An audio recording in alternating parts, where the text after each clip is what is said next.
This is a patient with semicircular tear troughs. The lack of fat can easily be seen. Additionally, a mild blue discoloration caused by the veins shining through can be seen, which are located very superficially in this case.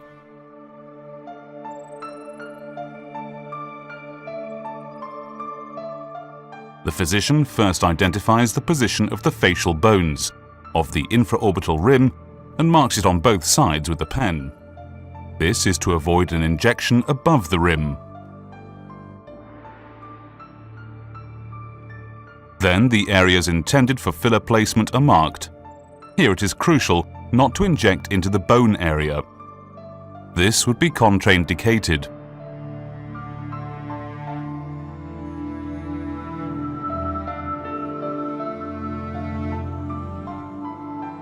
Now we start the tear trough injection.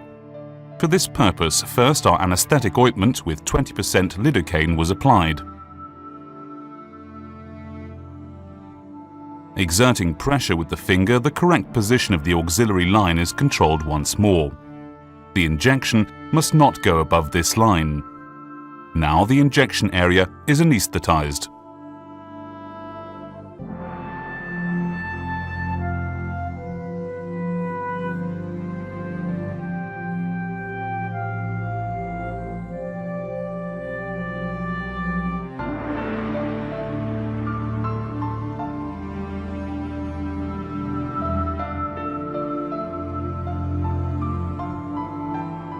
Now a hole is prepared using a 20-gauge needle as preparation for the so-called tunneling.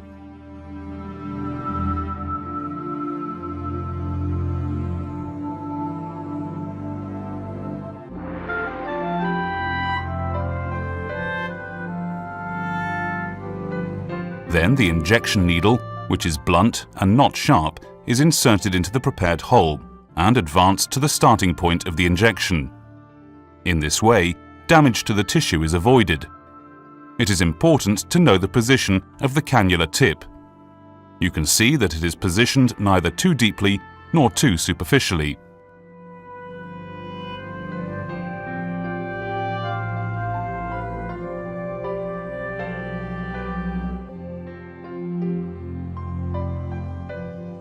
Then the physician starts to inject very slowly, continuously controlling the cannula tip.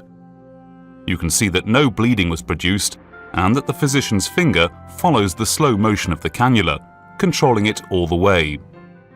The extremely slow injection is the key to successful filler injection and prevents traumatization of the tissue.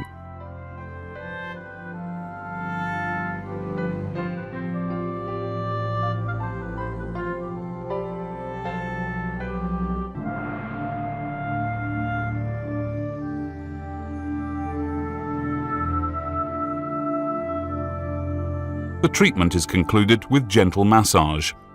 It is done at a sufficient distance to the orbital rim. The implant is gently pressed upward while permanently controlling its position with the fingers.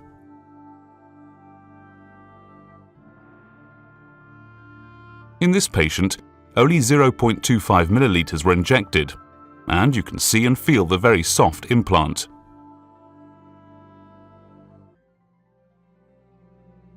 Swelling can be reduced through application of a cool pack. The little bulge that can still be seen here is the area of anesthesia. The swelling is going to recede after a short time.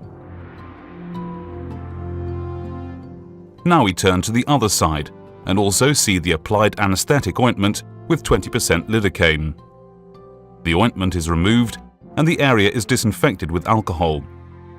Thorough disinfection of this area is crucial since the intervention would be rendered unsterile if the needle were to touch untreated areas of the skin.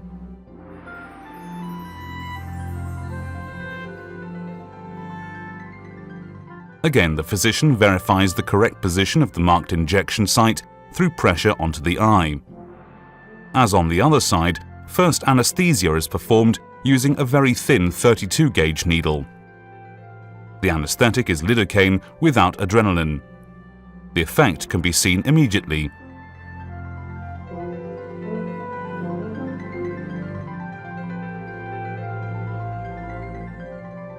it is important to insert the preparation needle at the angle also intended for the subsequent tunneling.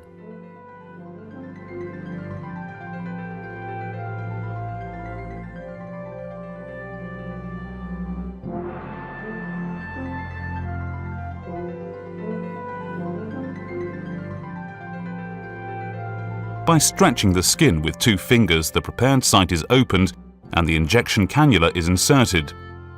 Again, the exact position of the cannula's tip is constantly controlled by the physician's finger. In the face, principally cannulas with lateral aperture are used. They also have a blunt tip to prevent injuries of the numerous vessels located in this area of the face. Any injury would create a hematoma that would last long, and in this way impair the treatment result.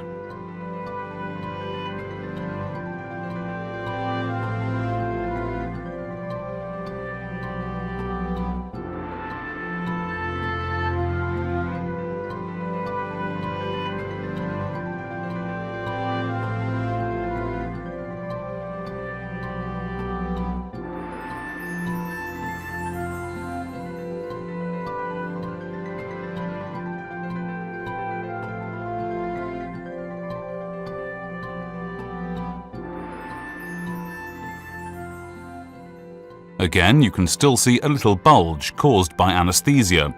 As on the other side of the face, a gentle massage of the treated area follows, including fine adjustment of the implant with the physician's fingers. The patient feels absolutely no pain.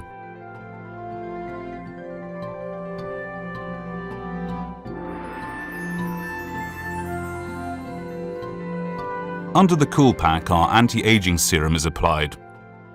After the use of alcohol, the treated areas are hydrated in this way. As a result, the patient's skin will be soft and pleasant when she leaves the center.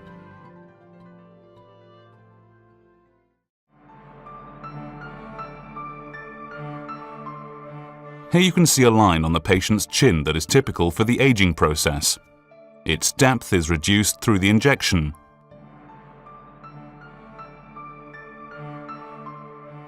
Also in this case, marking of the wrinkle line is the basis for an exact filling and the corresponding success.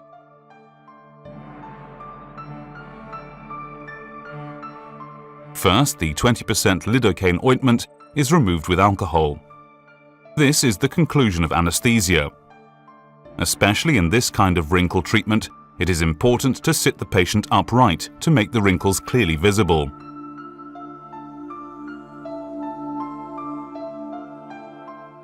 In the beginning of treatment, punctual injection is used. A relatively deep and very slow injection is required. The position of the needle tip is carefully controlled in doing so.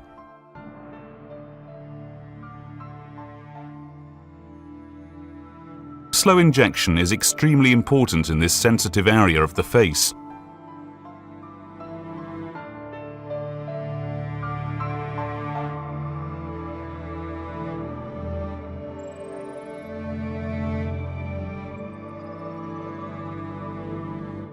The physician follows the wrinkle line, applying punctual injection.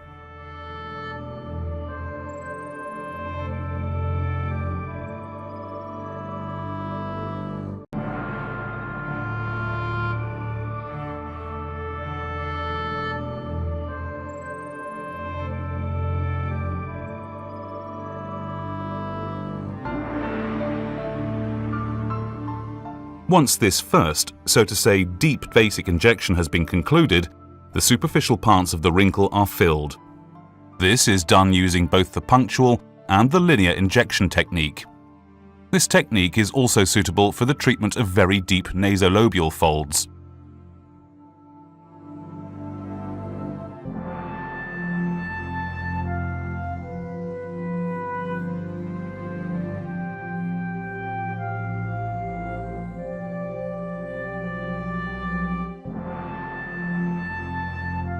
Also in this case, it's important not to overdo the massage, but to exert a gentle pressure instead, and to feel the implant to position it correctly.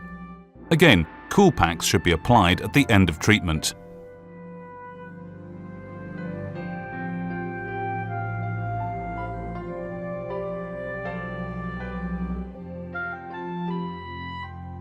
Fine cheek wrinkles are best visible when the patient smiles.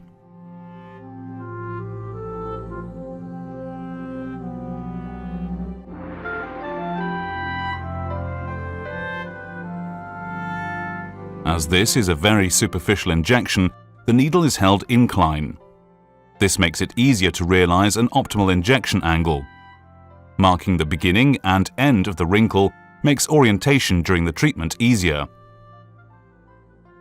For this very superficial injection, the tissue needs to be stretched tightly. This can be done either from within the mouth or, like here, from outside using 2 fingers to stretch the skin.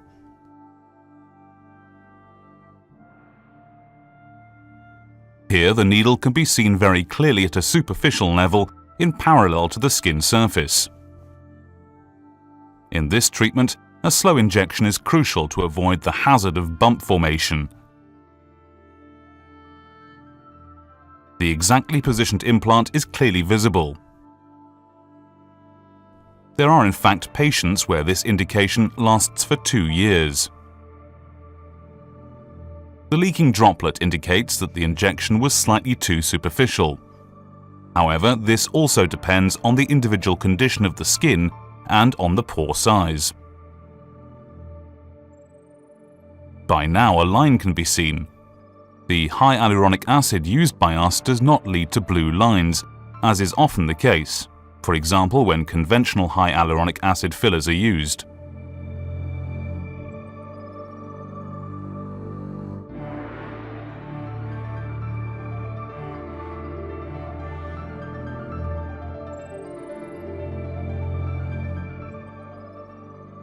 Also, the narrowing end of the wrinkle can be safely filled applying this injection technique.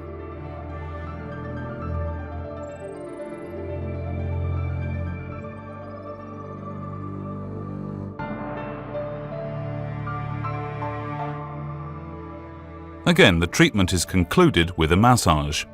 For this purpose, several fingers inside the mouth provide the necessary counterpressure for a soft and gentle massage that is more like exerting some pressure on the implant.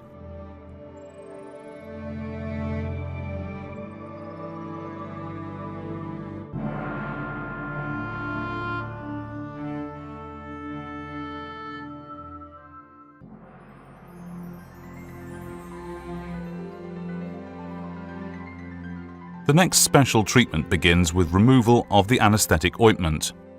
Fine perioral wrinkles are to be removed. They run line-shaped towards the lips and into the red of the lip.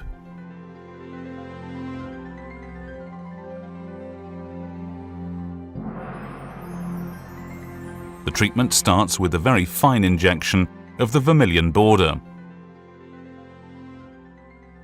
The first injection point is in the middle. From this point on, the injections follow the line of the vermillion border towards the corner of the mouth very superficially and in several steps. You can see the lip bulging inward and an optimal contour being formed. As can clearly be seen here, the injection is made evenly and slowly at a very superficial level, and only while the needle is retracted. The chosen needle depth is perfect for this treatment.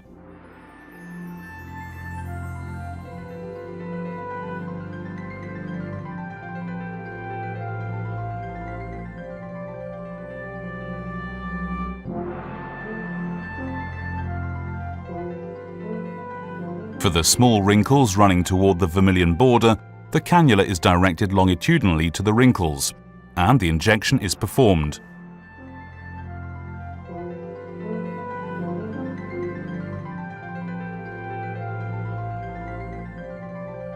Depending on the wrinkle size, the physician uses either the punctual or the linear injection technique. In treatments of the vermillion border, it is beneficial to stretch the skin to be able to prepare the injection tunnel precisely.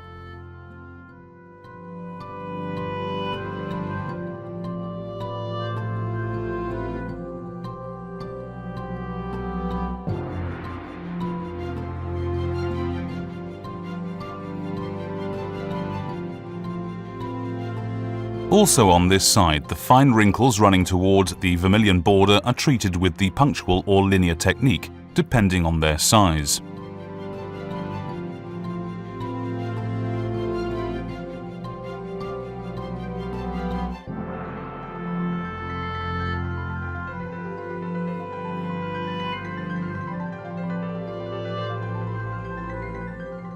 In contrast to the lower lip, the fine upper lip wrinkles do not reach into the red of the lip.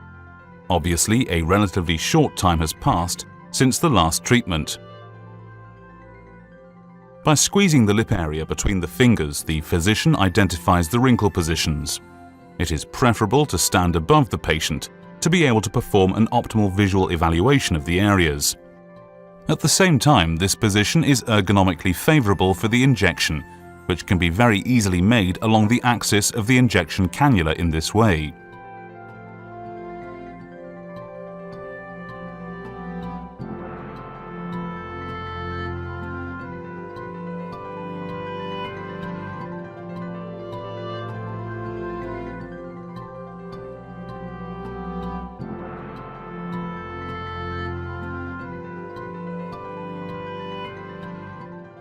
We can see that in this area there is actually no visible line. This can be improved with the help of several partial injections.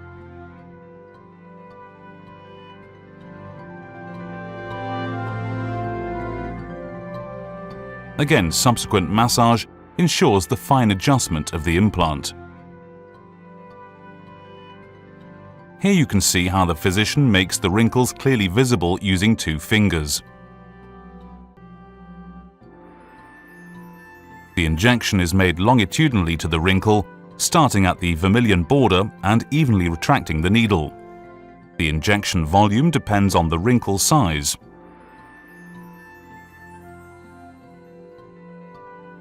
More pronounced wrinkles do not only require more volume, but also an injection in somewhat deeper layers of the skin.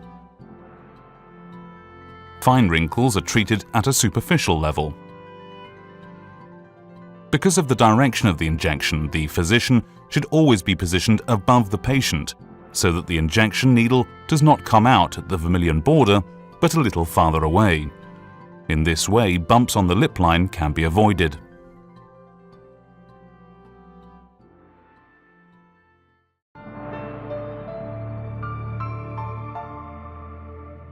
Now we see Botox treatment of the so-called glabella or frown line. Muscle activity clearly shows the lines to be treated.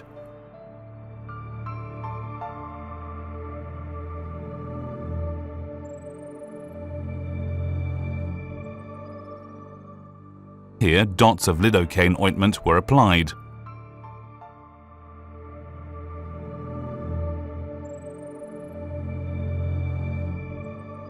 The first injection is made near the periosteum. Also in this case, injection is made while retracting the cannula.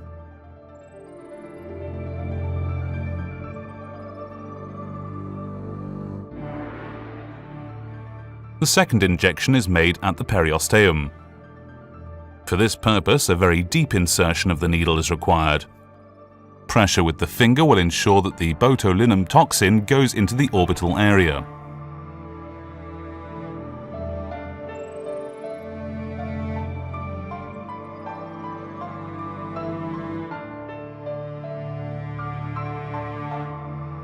This procedure is repeated on the other side. Again, pressure exerted with the finger is important.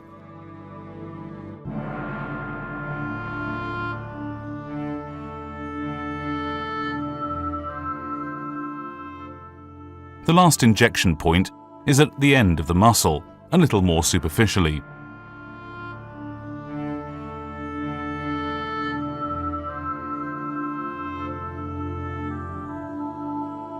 After the treatment, no pressure should be exerted onto the injection points. The treatment is concluded by application of our serum to hydrate the skin after the use of alcohol. The serum is applied gently, without pressure.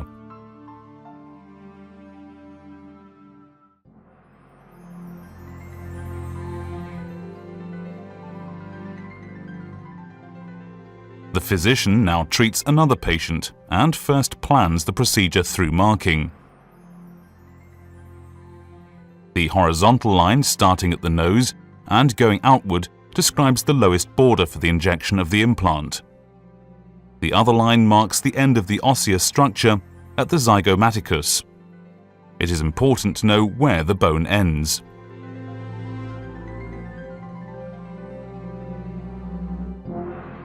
Finally, the injection point is marked, including direction markings for the injection.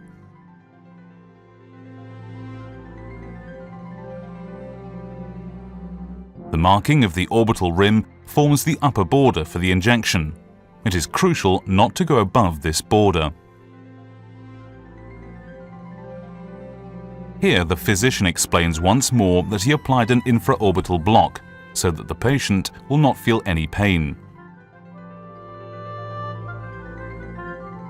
Further, it is important to insert the cannula into the injection hole next to the nose, and not coming from the outer cheek area, where the risk of contact with the facial nerve would be given.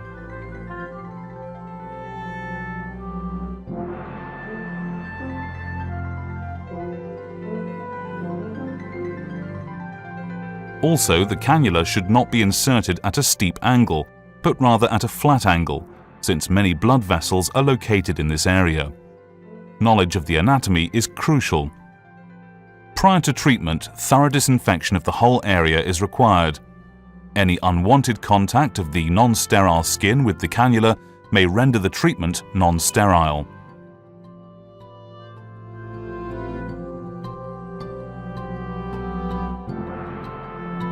Injection is made using a 22-gauge cannula. Naturally, this is a blunt cannula to avoid damage to the tissue. Care must be taken to avoid contact of the still visible parts of the cannula with the skin surface throughout the treatment to guarantee ongoing sterility.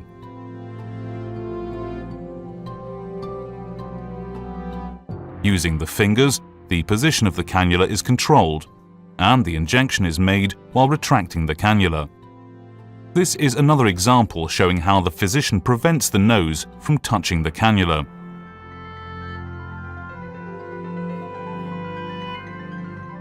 The movements are very even, slow and gentle. Usually 1 to 1.5 milliliters are injected. Now the cannula is just above the muscle, thus avoiding hemorrhage. In one session, not too much volume should be injected. Where required, 2 treatment sessions are preferable.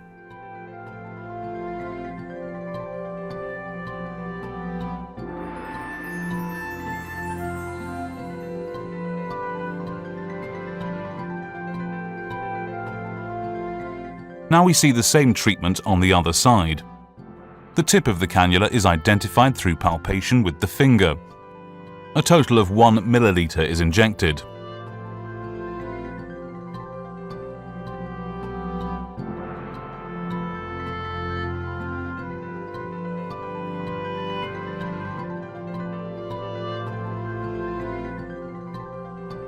The injection is made from the insertion hole at the nose outward, not reversely, because contact with the facial nerve must be avoided, even though a blunt needle with lateral aperture is used.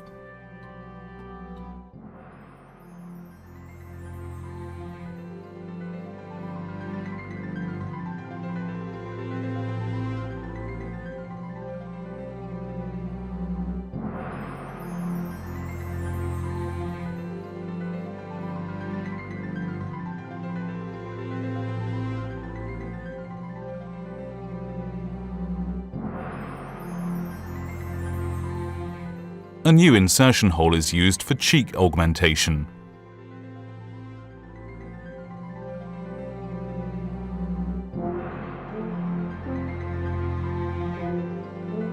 Also in this case, the injection is not made too close to the surface. Palpation with the fingers ensures that the physician has permanent control of the position of the cannula tip. Again, the rule not to inject from the outer portion of the face applies in order not to touch the facial nerve.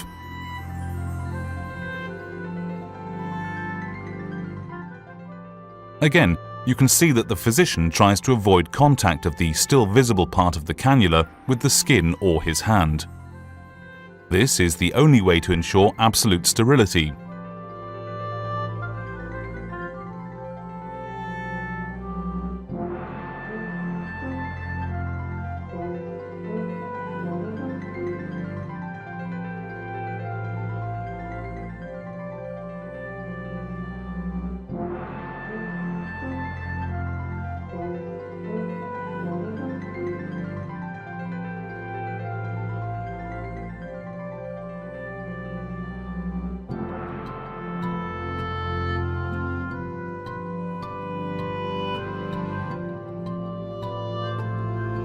Subsequently, the physician puts his fingers in the patient's mouth to verify the exact position of the implant.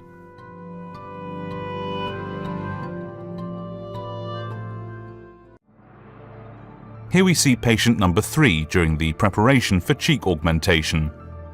The marking of the treatment areas is always followed by meticulous disinfection.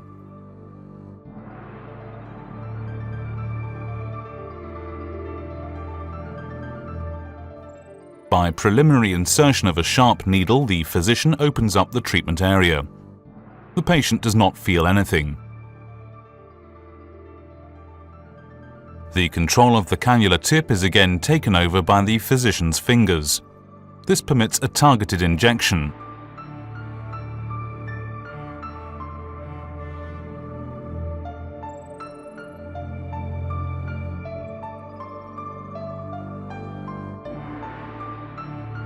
The patient did not wish to have a very strong correction in order to obtain a very natural result.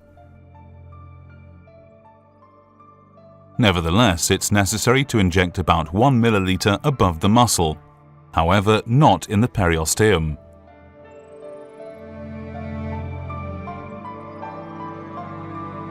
As usual, the injection is made very slowly.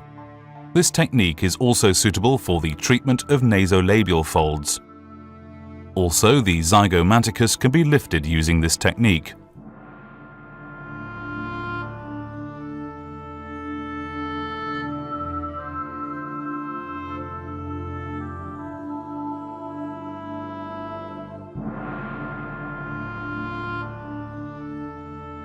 The position of the implant is verified again and again through palpation, and the treatment is adjusted accordingly.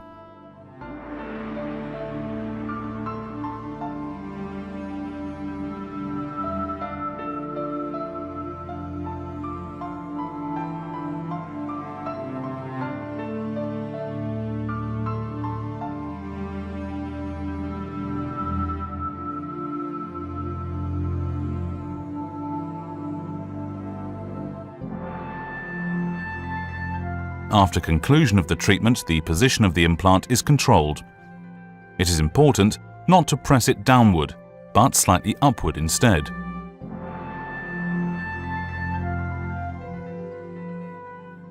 Also, in placement of the preliminary insertion, a narrow insertion angle should be chosen for the cannula.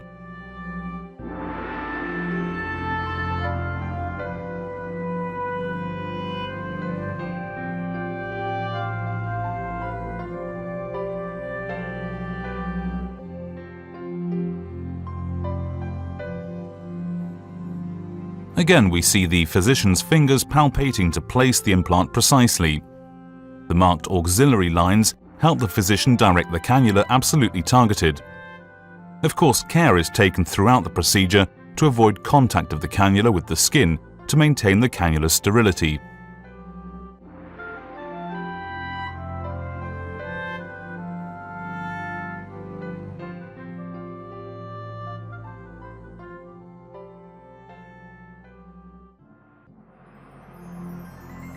Now we show a lower lid augmentation.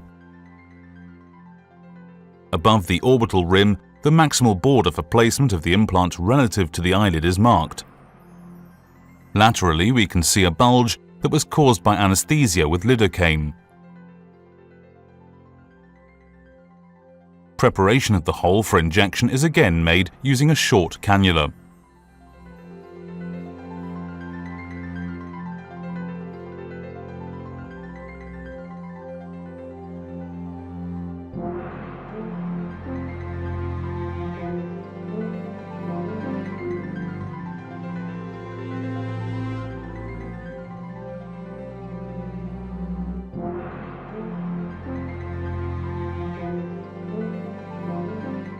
The use of a blunt cannula for injection prevents penetration of the vessels.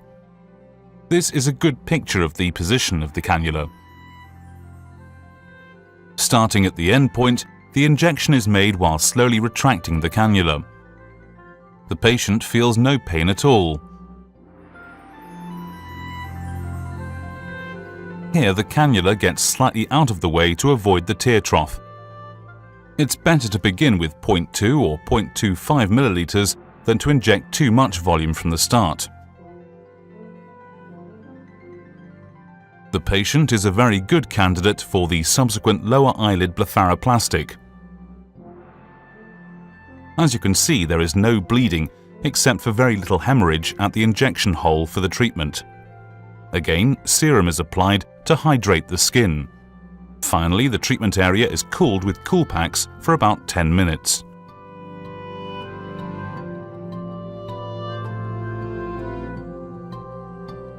On the other side, the orbital rim is marked while exerting gentle pressure onto the upper eyelid with the finger.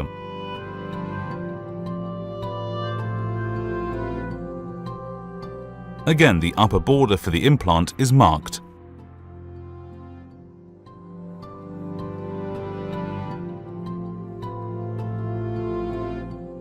Here you can clearly see the vessel that was not penetrated by the injection. Analysis of the vessel areas prior to anesthesia is very important.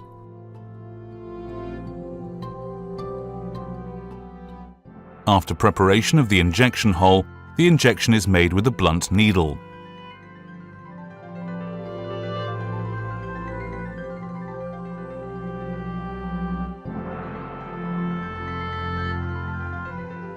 You can see very well that the needle has now reached the starting point for the injection.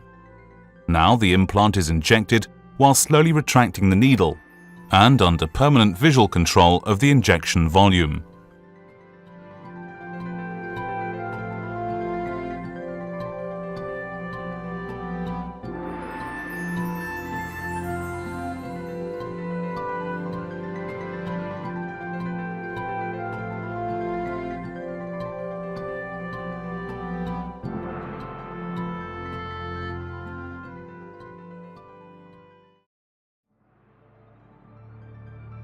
Now a treatment of oral commissures is performed.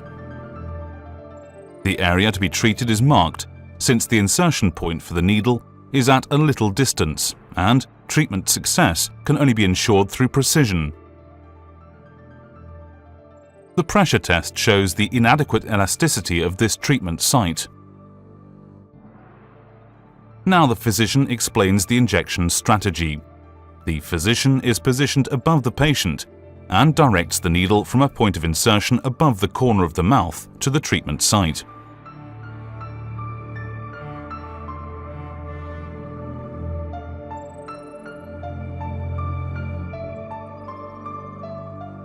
After the now already familiar preliminary preparation, the injection cannula is inserted and brought to its starting point. The exact position of the needle can be identified very well by palpation from within the oral cavity.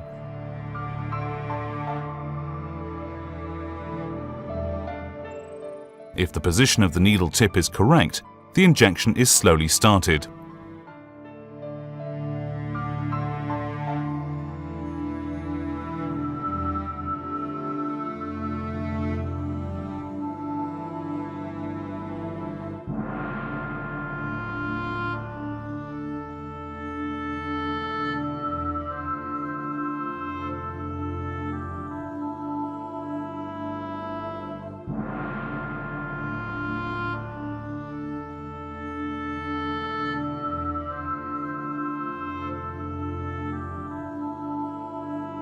A minor correction with a smaller needle lifts the corner of the mouth and makes the treatment result perfect.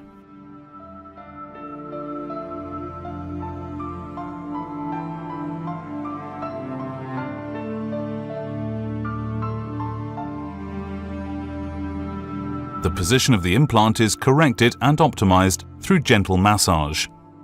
This massage should not be too vigorous, not to make it painful.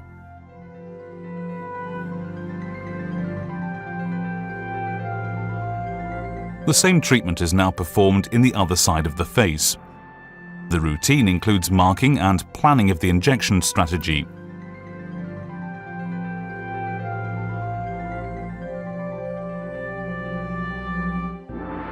After preparation of the injection hole, the injection is performed using a blunt cannula. With the patient's mouth opened, the physician controls the exact position of the needle and then decides on the starting point for the injection. The injection is made while retracting the cannula under continuous palpatory control with the fingers.